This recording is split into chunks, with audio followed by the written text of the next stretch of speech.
before we jump into today's conversation, I want to pause and reflect as I like to remind myself and to you that we need to do more of this in our busy go, go, go society. Today marks the 50th episode of the show. How cool is that, right? And honestly, I just want to say thank you. Thank you to every guest who has joined me, and more importantly, to you listening. Now, something else that's been on my mind work, of course, right? That's what the podcast is all about. We spend so much time there building skills, communication, structure, leadership. Yet when we walk through the front door at home, we often hang those skills up like a jacket at the door. And this is where our guest today hits home, literally, which is strange when you think about it because the people at work are often relative strangers. The people at home are the ones we care about most. That's where Joe takes the conversation. He makes a powerful point. When we improve leadership at home, it actually improves how we show up at work. Let's roll right in. All right. Welcome to the Work Sucks, But I Like It podcast. Today we have Joe LaRussa. With homegrown leadership, he turns households into high performing teams. He envisions high performing professionals bringing the same skills they use at work into their homes so family life feels calmer, clearer, and more connected.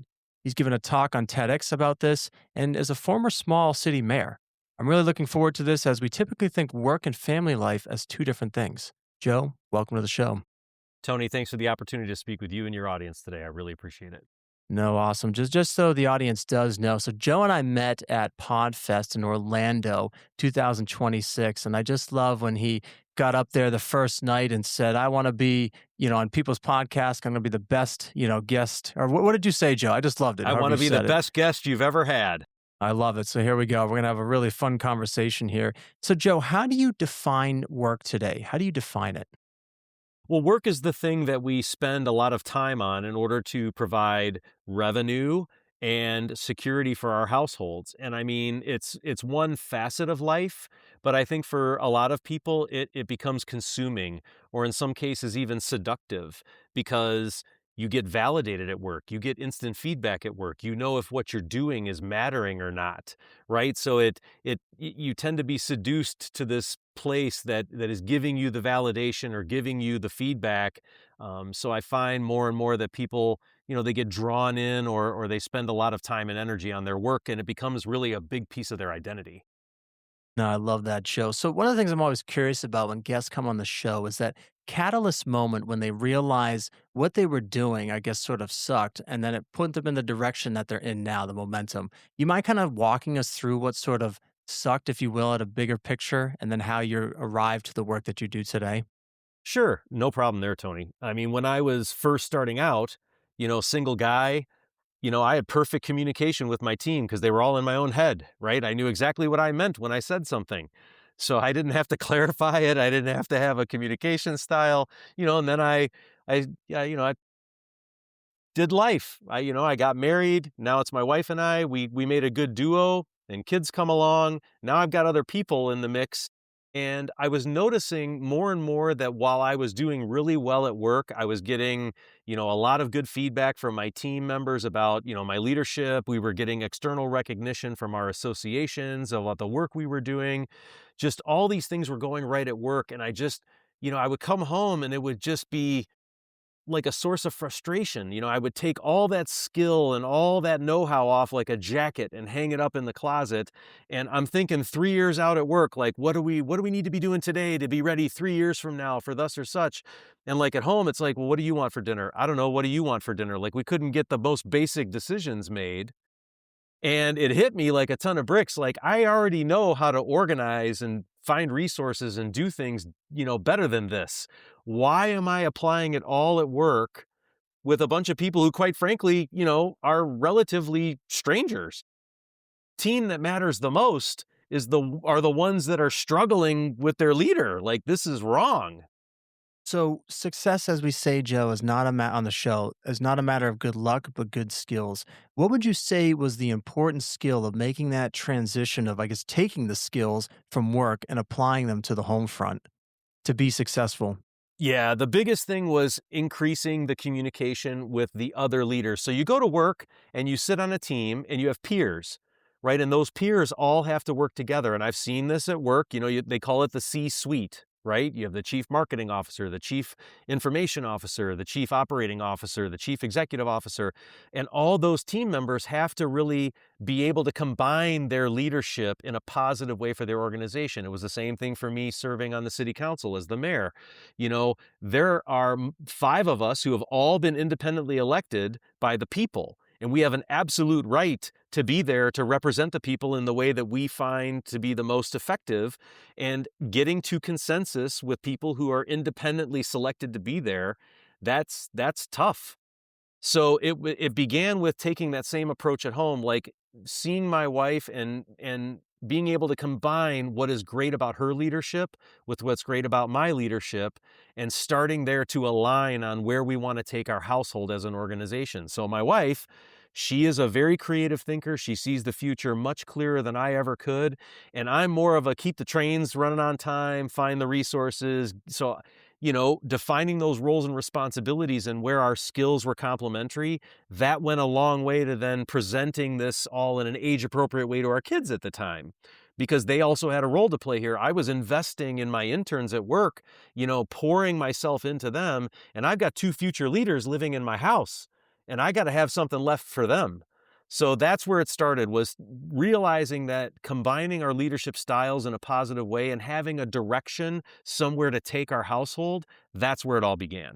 So I'm always curious, Joe, how these conversations kind of evolve in the household, right? We go to corporate, we go to a meeting, we see the PowerPoint, right? We get the KPIs, we get the slides there, they're boring as hell. How do you have these conversations at home to be effective? Well, Tony, the first thing is to realize that the reason communication at work works is because it's structured. You know, Mm, you can't use the ambush method for everything you got to talk about at home. You have to you have to take the love that. time. You have to take the time to say, we need to have a discussion about a bigger topic. If you're making a decision at home that's going to affect your household for a long-term period, that requires a lot of discussion. Just like at work, if you're going to make a strategic decision that's going to alter the way you do things, or that's going to enter a new market or start a new product, that needs time to marinate and then simmer to a point where you've got an idea that's fully cooked and you can actually deliver it. So realizing that communication at home needs to be structured, just like at work. We have team meetings, we have one-on-ones, we have the informal conversations at the water cooler for sure, at the coffee pot, wherever. That's great, but those are usually very transactional interactions. You're not making life-altering decisions at the water cooler or the coffee pot, right? You're, hey, how's this going? How's that going? Are we going to have that on time? You're doing the check-in, right? The quick check. But the bigger things you got to organize and structure and have your homework done so you can make the big decisions. And that's really the big key that I've seen, is transferring that structured communication pattern to the household is where I've seen a lot of success. So, Joe, can we get a little technical here just for a moment? So, when you bring these conversations home, do you set up like a meeting on your calendar? I'm just curious, like 5 o'clock Mondays, we're going to have a sit down to talk about. Yep. When it comes to big topics, big projects, things that require a substantial amount of resources, things that require planning, we say, and it's usually Sunday after church, we'll get together, we'll have lunch, and then that's when we dig into some of these bigger topics. And sometimes it's not large topics, it's more, hey, something's falling off here and we need to swarm it. Just like at work, right? If something falls behind, you got to go talk to your team and say, hey, this thing over here is languishing a little bit, or you know what, it's not really up to the level that we expect it. We need to shift over here, and we're all going to focus on this for a focused amount of time, for a short sprint, and we're going to knock it out. And it's the same thing here, like getting everybody around the table and saying this topic or that topic, we need to swarm it and knock it out, and then we can move on to the next thing. So yeah, it is a little bit, it can be a little hokey to say we're going to have family meeting, Love but that. everybody knows that on Sunday afternoon, if they got something on their mind and it's not a drive-by, right? Like, hey, how's it going? And it needs some attention, they know Sunday afternoon's that time to bring it up and put it on the table. But I think that's a great technique, right? Because it puts emphasis on the importance of communication and these hard topics. I think that's awesome. I'm going to start implementing that. Thank Well, you. it also has the benefit of demonstrating, like for my kids, not every topic is urgent because it just entered your head. We don't need to do the first leadership principle I introduce them to is that a decision we need to make in this moment? Is this something that needs to be addressed in the next 10 to 15 minutes? If it's not, you need to put a pin in it and bring it to family meeting, or you need to put a pin in it till dinner time, or you need to put a pin in it until later this evening when I'm not doing podcast interviews with great guys like Tony. Like right now, right, this door could behind me could be getting knocked on, but those are the opportunities, those teachable moments that come from structuring communication, because it's the same thing at work. My eager beaver, freshly minted engineers would want to get my attention, and I'd be like, listen, I really want to hear what's on your mind. We have our one-on-one coming up. We have a team meeting coming up. Can either of those be the venue for this? Because right now I'm really trying to get this thing done, and I don't want you to feel like I'm distracted. I want you to feel like you have my full attention. Joe, how do you handle and navigate emotions? Right. So typically in the workplace, right, emotions are like, oh, we don't have time for that. Right. We have to be manufacturing and, very corporate America. How do you navigate the emotions at home having these structured meetings? Well, this is where I think the household leadership actually makes you a better workplace leader because it gets you to start tuning in to what's really going on. I mean, I remember my daughter, we put a system in place with her because her homework and math was kind of suffering a little bit. So my wife and I, we said, we're going to check your homework. And in the morning, when you get up, you're going to get up a half an hour earlier and you're going to correct anything that we found. Well, like where that all came unraveled was my wife and I kind of didn't communicate about who was going to check the homework on what nights. We both assumed that the other one was checking it, and it ended up nobody checked it. Well, then my daughter, she's like 9 at the time. She finally just let it out. She says, "You guys told me you were going to check my homework, and now you're not checking it. And now our whole morning is a mess because you didn't do what you said you were going to do." And, a 9-year-old expressing that, you can imagine it was pretty emotional. Well, I could have swatted that down with all my parental authority and said, well, it's your fault because I wouldn't have checked your homework if you did it right the first time. But that would not have been a productive leadership moment, right? I needed to take the accountability and say, you know what? You're right. We said we would do something and we haven't done that. We're going to fix that and you're not going to have this problem anymore. And that's what I want my people at work to feel like. They can bring me something that's bothering them. And that when I'm emotionally tuned into what's frustrating them, I can dig through and find the systems issue that's causing that frustration, that anger, those negative emotions that impact their productivity. And this is where household leadership can actually improve marketplace leadership or service leadership. When you tune into the people who matter to you the most, you go with your authentic self to work and say, these people also matter to me and I need to be tuned into what they're feeling and thinking. I mean, what a great skill that is, right? I've heard a lot of like active listening today, right? What are your thoughts with active listening, building upon what you just said? That's a great technique that you can be formally trained on and you can cultivate as a skill. For some people, it comes naturally, right? You're naturally empathic or, empathetic with the person that's speaking to you. I am not that person. I'm an operations minded, Yeah, me too. efficiency driven, results oriented. Like the result is all that matters. Like the how, you know, collateral damage, yeah, whatever. We had we had with the ends justify the means. But that active listening, that's again where you can take something that has formal training and a basis in psychology and technique that can be trained, and you can bring it home and use it immediately and get the kind of results that you would never get just kind of saying, just make it happen. We've all had those leaders, right? Just make it happen. And I don't want to hear about, feelings and all that. Just make it happen. That doesn't work at home. You can't lead that way at home. So in the workplace, Joe, we show up, we have a certain role, right? Our boss knows our job description, can tell us to do XYZ. At home, what are your thoughts? How have you defined roles, I guess? Is there a job description for a family member? I wouldn't say it's that formal, but we do discuss the division of responsibility. So I'll give you an example.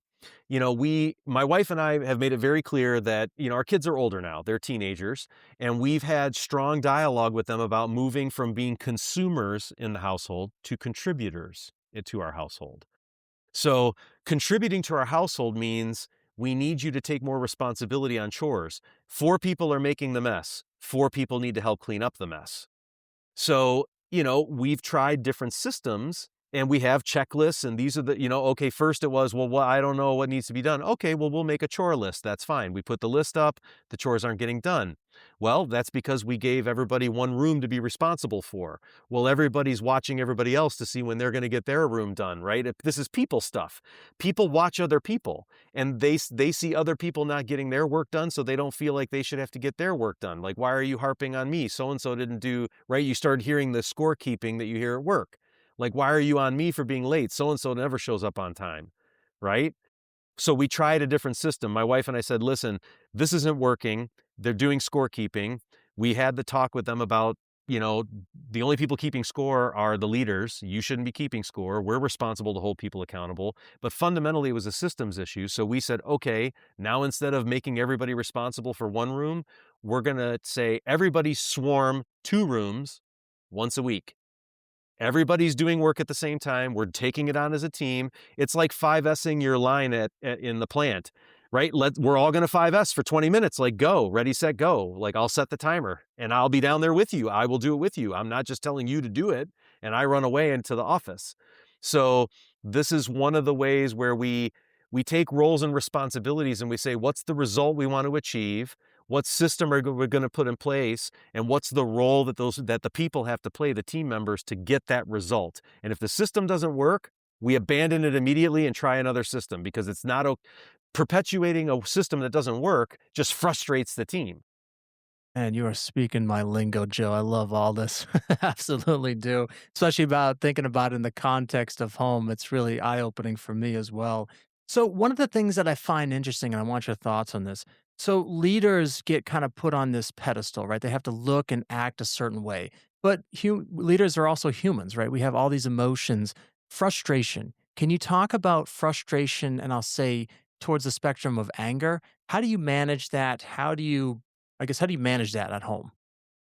Yeah, at home, well, first of all, it's very I think that people have a higher tolerance level for frustration in the home because they realize, you know, you're not spending as much time there. You're only getting limited hours to make the same impact that you're spending 8, 10, 12 hours in the workplace. So I find that the tolerance level's a little bit higher, but you still, you look at that one thing that's not getting done, or you look at the one thing that you say is important, but it never seems to make it to the top of the list. And I would say it's a matter of knowing when your expectation level has been either set at the wrong spot. If you set your expectations low, you're never disappointed. But as leaders, right, we always have high expectations. So we have to be able to take the disappointment and be satisfied that we get the result eventually. And we have to demonstrate for our people that getting the result is important, and we have to commit to that. So for me, it's about recognizing, is it my opportunity as a leader to change the prioritization and to take, my frustration and just say, you know what, this is bothering me. I feel like we need to get after it. But I do see at home, there is a higher threshold where that frustration turns to anger, because I think, just generally speaking, you just kind of you take the environment for what it is, and it's not as hardcore as it is at the workplace. Can you give us one technique, Joe, of how people can manage their frustration? For sure. I find that pressure in the home comes from one of 3 areas: time, finances, or social pressure.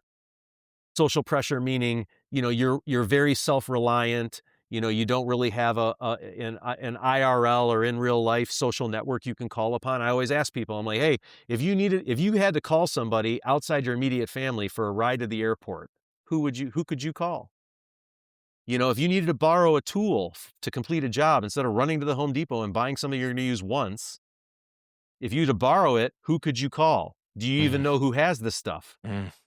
So, you know, knowing that pressure comes from one of those 3 areas, assessing time, finances, and social pressure. And I have these tools. They're on my website. You can take a 5-minute assessment and determine where the pressure's coming from. And, for some people, it's all 3, but usually there's one, and time is usually the one. All of us spend about 80% of Americans spend about 2 hours a day managing household tasks.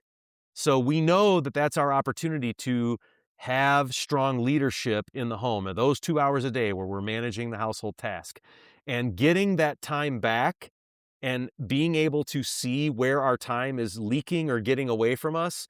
The same tools if you had somebody that was, or if you had a situation where you needed more people, but you were told you have who you have, get it done with what you have. Well, now what would we do? Well, where do I have duplicate work? Where do I have two people working on Mm. something where I only need one? So tools for managing time, the time study, right? The time survey. Not that you would go out and do a full on MTM of what everybody's doing to cook dinner, but you I love you it. might sit there and say, "Oh, am I spending too much time on screens? Am I spending too much unproductive time, doing things that aren't really moving the needle on the things we've identified as priorities for our household?" Like, if the grass doesn't get cut this week, but we can figure out how to get something done in our household to set us up for long-term success, like, why am I mowing the lawn when the house is on fire? This kind of thing. Making those are the tools in the toolbox that I feel like we need to deploy more in the home and say, you know what? If my grass gets a little long this week, I'm not going to fret about it. Yeah, the neighbors might not like it, but you know what? There's more important things in my household that I got to get done this week. No, I love those tools. So, Joe, I want to kind of explore now this concept of time, right? Very interesting that time causes the most frustration. And I really want to get your take on the work life balance. What are your thoughts surrounding this work life balance? Is it the right equation we should be thinking about or solving? Well, first, I think that when we talk about work life balance, I think what happens is household leaders don't necessarily see the value of the leadership they're providing in the home. You can attach a value to what you're doing at work because it shows up twice a month or biweekly or every month when you get that paycheck, right? There's a value assigned to it.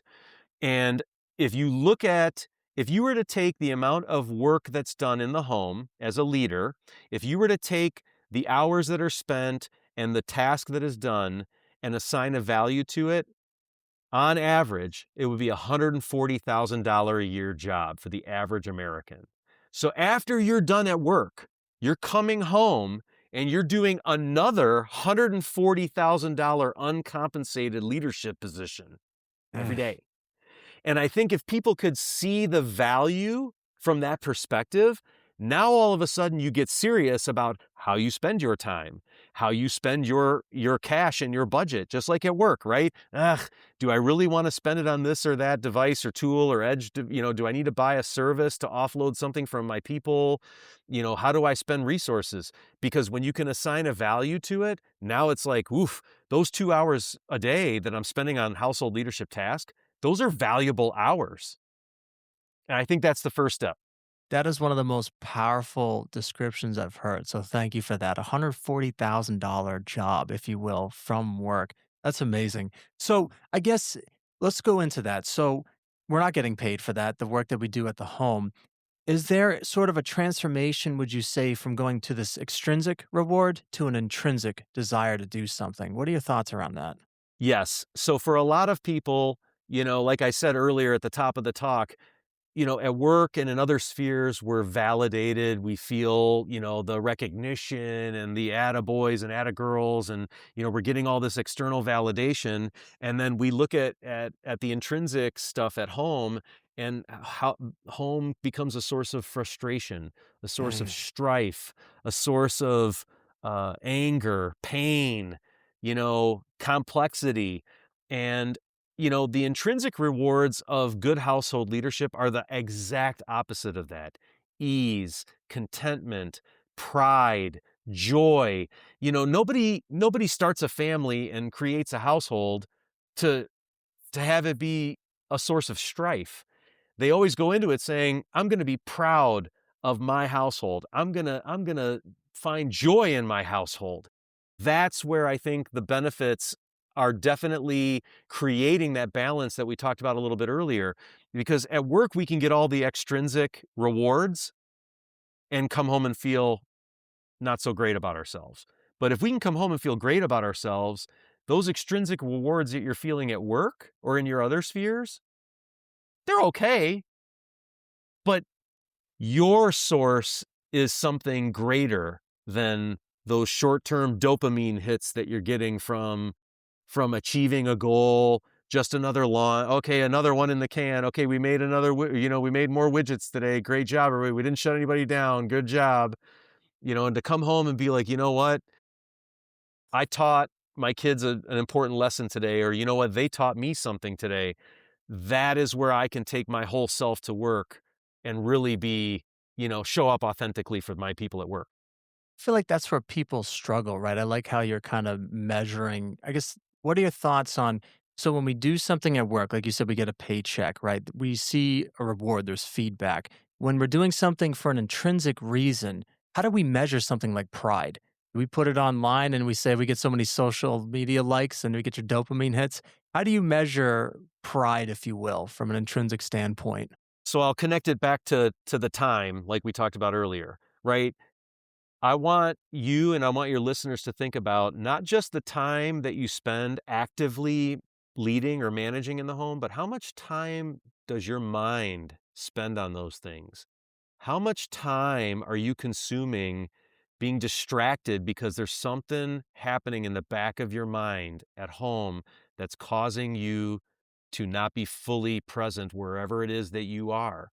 And if you could get that time back, how much more peaceful, joyful, prideful. So I would always connect it back to that time. If you knew you had the financial resources to maintain your household for a fixed period of time and not have to worry about whether the next paycheck's going to be there or not, how much more peaceful, how much more ease would there be in decision making if you knew that the next decision you're making with the resources in your home isn't gonna be the thing that puts you in the pickle.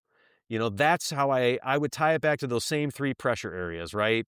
Time, finance, and social, but the resulting emotional payoff for doing those things well, that's how you quantify it. You're spending less time ruminating, you're spending less time stressing out, and you can make time for health and wellness and fitness and all the things that we say matter to us. So, one of the things I feel like our listeners, Joe, struggle with and are looking for sort of answers in language is how to, I guess, separate work and leave it at work and then home with home, right? So, I come home and I'm still getting emails, right? I come home and I'm getting a call from the line that the widgets are down, right? How do you navigate that to build that time to be present with the family? How do you put boundaries in place? What are your thoughts on that? I think boundaries are very important. I do think so. I'll give an example. When I ran for public office, right? That was something that was going to require a sacrifice by my whole family because, and I had this conversation with my son later because he at the time he didn't really understand what I meant. But then once I was in the spot and now I'm the mayor of the town, and he came home to me one day and he said, "Dad, I just want to be normal." I'm like, "What do you mean?" He goes, "I don't want to be the mayor's son. I Mm. just want to be a regular kid." And I was like, "Well, buddy, that's why I had this conversation with everybody because now, everything that you do reflects on our household and everything that I do reflects on you. If I do something in my public capacity, you know, you and your sister might be the ones to get the consequences of that because some people are unhappy with the decision that I've made or unhappy that I went a certain way on a topic and now they're going to take it out on you because they can."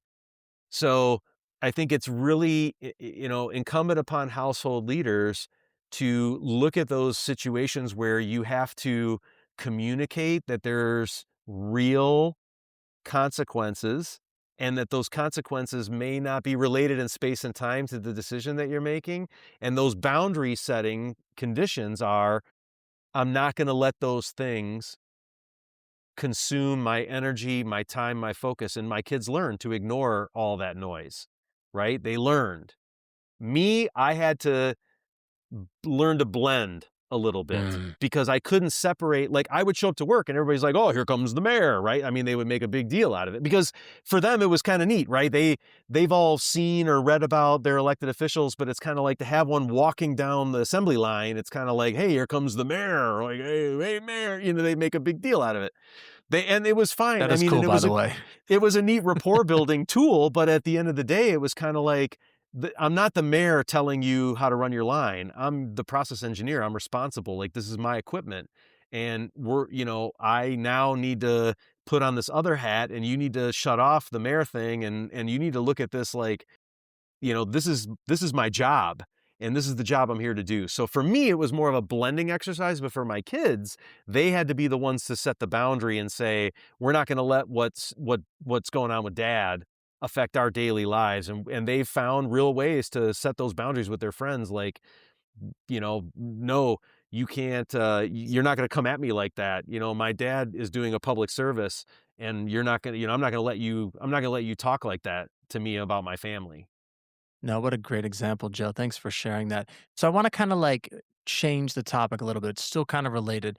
I want your take on corporate America, right? So kind of like, piggybacking off what we just kind of talked about with these boundaries. What do you think the status of corporate America is today? Is it just all doom and gloom? Is it just, work sucks? And what are your thoughts from the home perspective?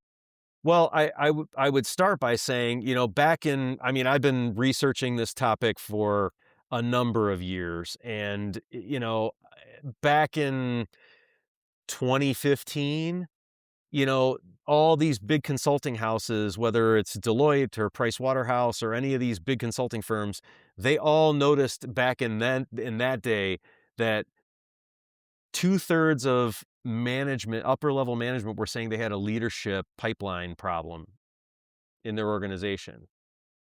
So you think about that.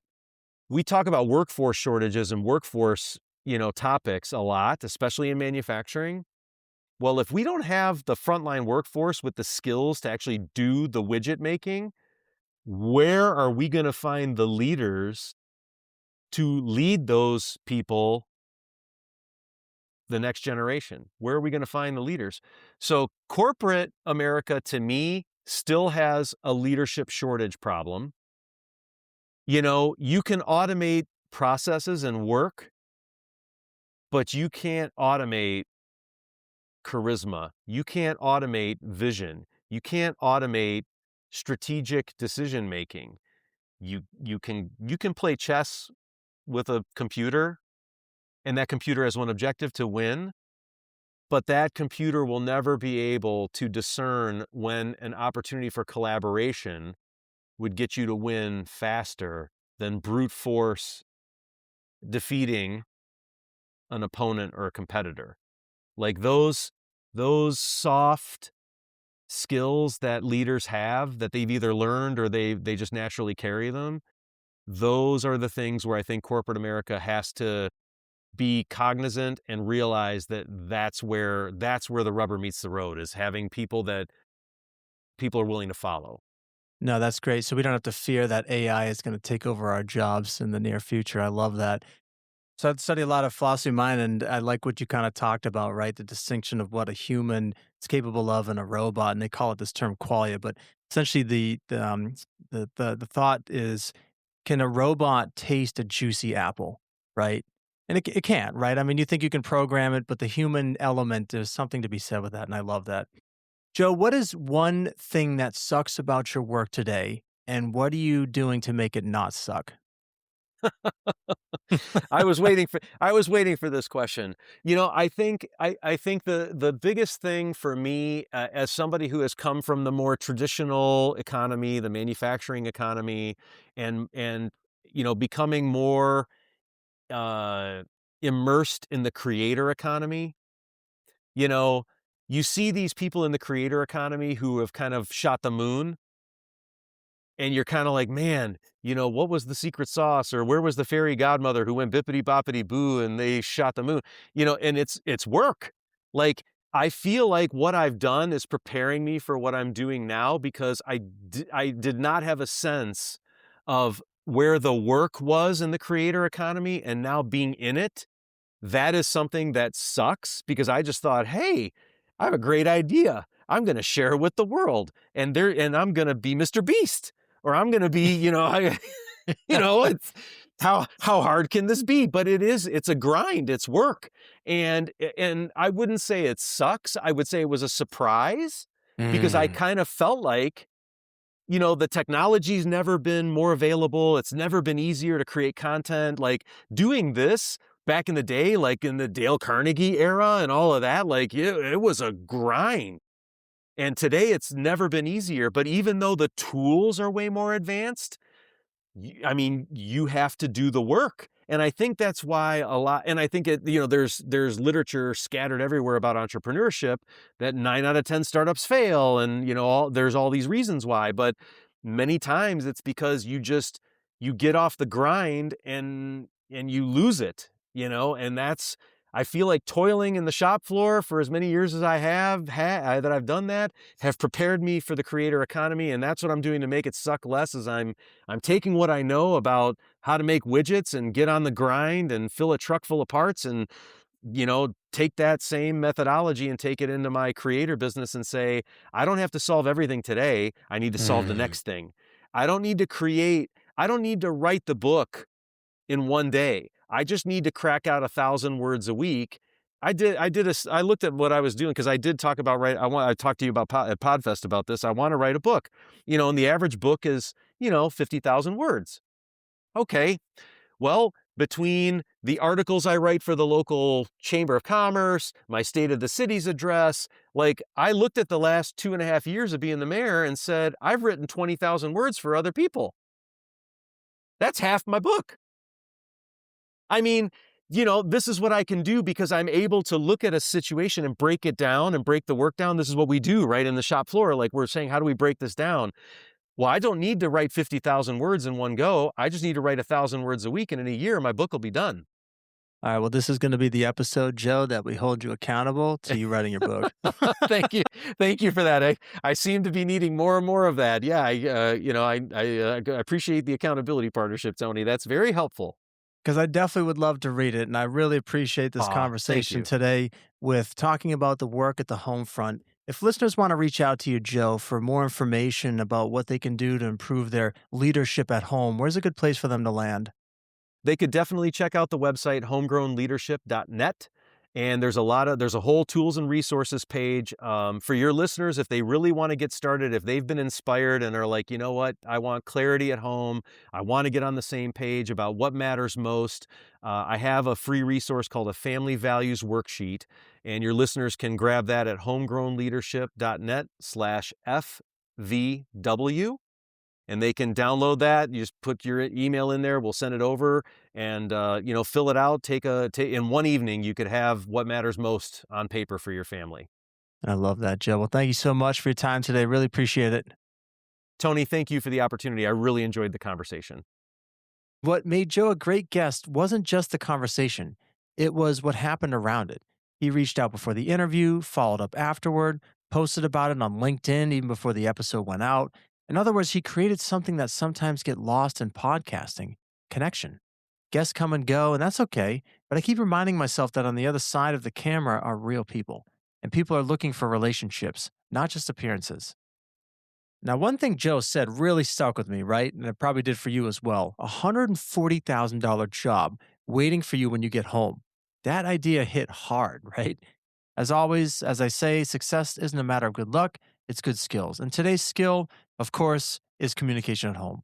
At work, we create structure for it. There's meetings, agendas, check ins, but at home, we often assume it will just happen. So here's the question: do you create space for communication with the people closest to you? In our house, we actually have a whiteboard in the family room. There's no television. And we have a calendar in the kitchen so my girlfriend and I can stay aligned to what's happening now and what's coming next. It's simple, but it creates space for the conversations that matter. So go to Joe's website, check out the things to help you improve your communication at the home front. It's simple, but it creates space for the conversations that matter. There's less time spinning things in your head and more time talking them through, which I think is really important, as Joe emphasized today. So go over to his website, check out the content he's got there, and improve your communication at the home front. Thanks for listening, and I'll catch you in the next episode.